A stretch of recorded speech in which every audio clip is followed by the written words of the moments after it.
Even yung 2 billion, mas malaki po ito sa NEP ng ibang mga lugar. So bakit kailangan dumaan sa party list ang mga proyekto para sa distrito? Bakit hindi po pinababa sa distrito directly? At ang makakasagot lang po yan is si Congressman Saldi po. Okay. Next. Anyway, pangalawa po, nakita ko po yung listahan ng invited resource persons. Hindi po ba natin inimbitahan si Mayor Benji Magalong?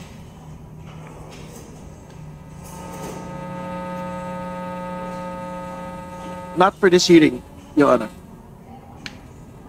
Pero iimbitahan po ba siya sa susunod na pagdinig? At the future hearing. Hindi, sa next hearing? We have to discuss it. Because nandito po kanina si Bante, siya po yung nagsabi na wag naman akusahan yung house at pangalanan kung sino yung tinutukoy.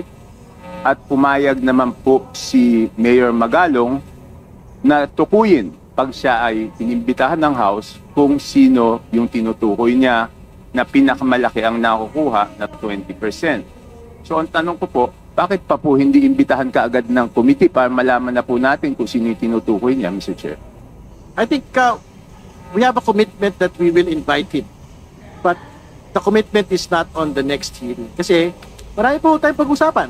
In fact, gusto natin isa-isahin yung mga SIMS construction, hindi yung nagpakita. St. Timothy, hindi yung nagpakita. Ito yung alam ng mga tao na gusto malaman yung katotohanan. So, ibig sabihin, we are united with Mayor Magalong on his commitment against corruption. For him to name the 67 lawmakers, no question. But he will be required in this committee to do it under oath. State 67 lawmakers who are contractors first.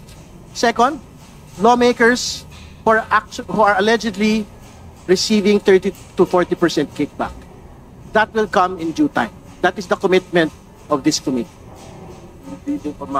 Kasi sa sinasabi niya, ang pinakamalaking nakukuha ay yung Committee on Appropriation. So hindi pa ba mas mabuting i-address na po natin? Kasi nandyan po, si Congressman Abante, nadinig ko po yung interview nyo, sabi nyo po, dapat pangalanan po ni Mayor Magalong.